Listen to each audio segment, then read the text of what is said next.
उत्तर प्रदेश के जौनपुर के अदारी डाबिया गांव के रोहित यादव ने इतिहास रच दिया है।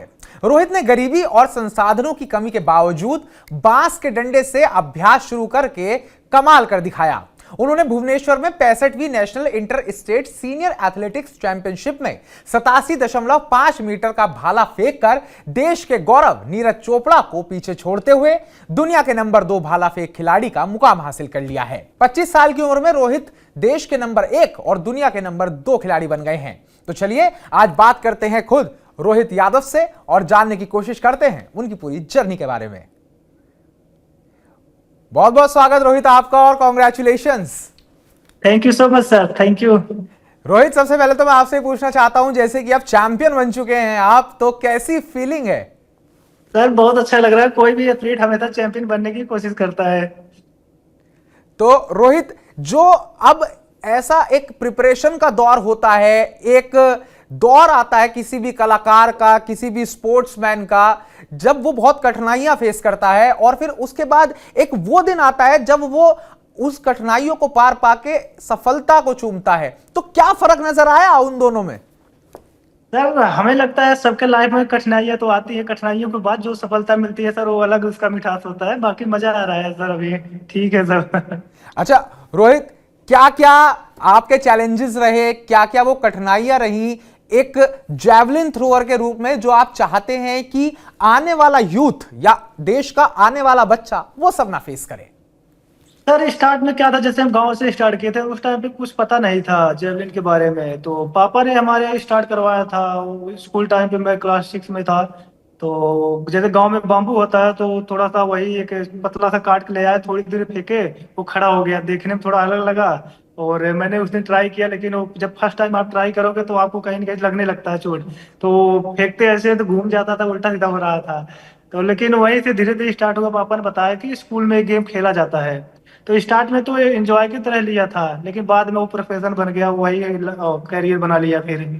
तो स्टार्ट जैसे सर क्या होता है, गांव में पता नहीं होता है। अगर गांव में एकेडमी रही होती या स्टेडियम जी। पास रहा होता तो जल्दी और जल्दी सफलता मिलती। बाकी जूनियर्स जो भी आ रहे हैं तो हमारे घर पे कई सारे आते हैं जो सीखने के लिए, तो उनको आसान है अब सीखना, क्योंकि स्टार्ट में हमें कुछ ज्यादा पता नहीं था। तो पर्सनली खुद से बनाना पड़ता है। जो बांस का बिल्कुल बाम्बू का जो पीछे वाला पार्ट होता था उसको काट काट के खुद जेवलिन बनाते थे। बिल्कुल बिल्कुल। तो रोहित, साफ बात है, जहां ललक हो, जहां चाह हो, वहां फिर सफलता दूर नहीं रह पाती। अच्छा, आपके घर के बारे में कुछ बताइए रोहित। पिताजी क्या करते हैं, माताजी क्या करती हैं, क्या परिवेश है? हमारे पापा वैसे फार्मर है, वो घर पे ही काम करते हैं, जो भी खेती का होता है, गाय भैंस जो भी है, ऐसे सारी चीजों का।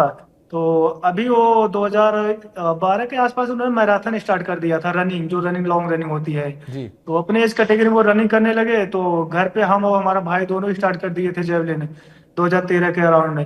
तो बस ऐसे ही था। और मम्मी हमारी हाउस वाइफ है और छोटा भाई अभी इंटरनेशनल खेला था पिछली बार। तो हमारे घर में सारे स्पोर्ट्स मैन है सर, 4 लोग, 4। अच्छा, तो घर कम और स्पोर्ट्समैन फैक्ट्री ज्यादा है रोहित का घर। जी अच्छा जी। रोहित, अब जो अगला बड़ा चैलेंज आपके लिए है वो आप किसको मानते हैं? सर अब इसमें किसी को मानना नहीं है कि वो कंपटीटर है, वो ज्यादा तगड़ा है। हो सकता है कि तगड़ा हो, उस दिन के ऊपर हो जाती है कि उस दिन उसकी बॉडी कैसी चल रही है। तो उस दिन हो सकता है हम अच्छा हो या कोई और हो। तो हो सकता, अपनी तैयारी होती है मेरे से, कितना अच्छा आप तैयारी किए हो। तो वही है, अगला हमारा जो एशियन गेम है, कॉमनवेल्थ है, हम उस पर ध्यान दे रहे हैं। और आने वाले समय जो ओलंपिक्स का होगा वहाँ पे बेस्ट होगा सर, वो हमारा बहुत अच्छा पिक पॉइंट होगा।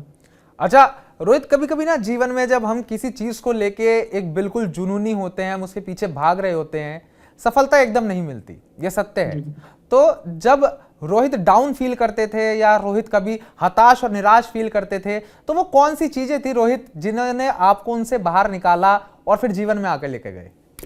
देखो सर स्टार्ट में तो शुरू में जब कुछ पता नहीं था, जब जेवलिन के बारे में पता हुआ तो बीच में मुझे इंजरी आ गई थी। तो उसकी वजह से काफी हमें परेशानियां झेलनी पड़ी। फिर सर्जरी हुआ हमारा, तो हमने कमबैक में करने में थोड़ा टाइम लगा। फिर उसके बाद कमबैक हुआ। तो सर देखो सर, स्ट्रगल तो होता है, कोई भी चीज हो। अगर स्ट्रगल में आप हार मान गए तो फिर आप समझ लो असली स्पोर्ट्समैन नहीं हो, असली आप प्लेयर्स नहीं हो, या असली आदमी वो नहीं हो। क्योंकि आपको लड़ना, जब तो लड़ोगे नहीं, क्योंकि आप ये सोचो आपने स्टार्ट क्यों किया था। तो आप बीच रास्ते तक क्यों वापस जा रहे हो? उस चीज को पाओ, फिर उसके बाद आप उसको छोड़ो फिर।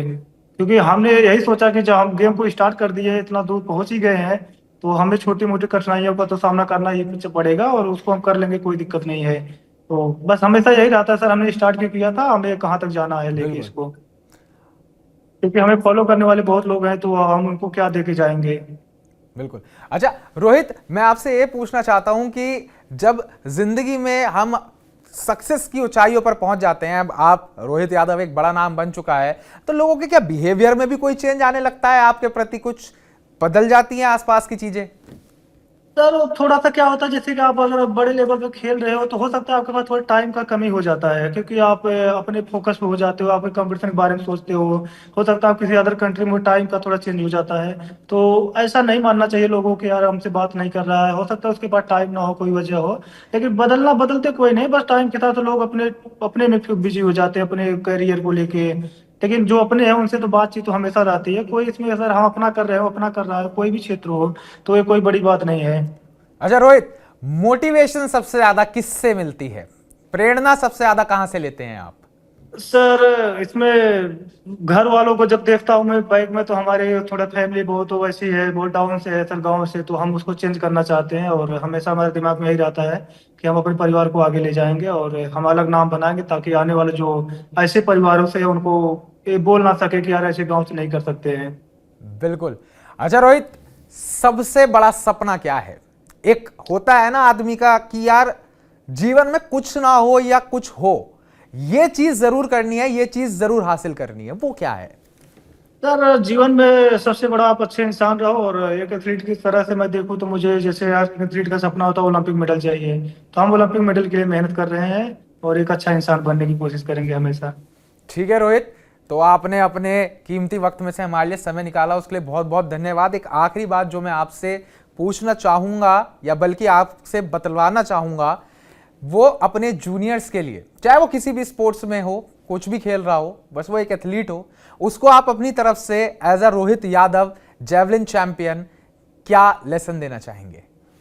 मैं उनको कहूंगा, आप लगे रहो और शॉर्टकट मत करो, आप अपने ऊपर विश्वास रखो, एक दिन जरूर अच्छा होता है। कुछ चीजें बुरा होती हैं जो आपको रोकती हैं, आप उनसे दूर हटो और अपने आगे वाले रास्ते को करी मतलब आगे बढ़ते रहो।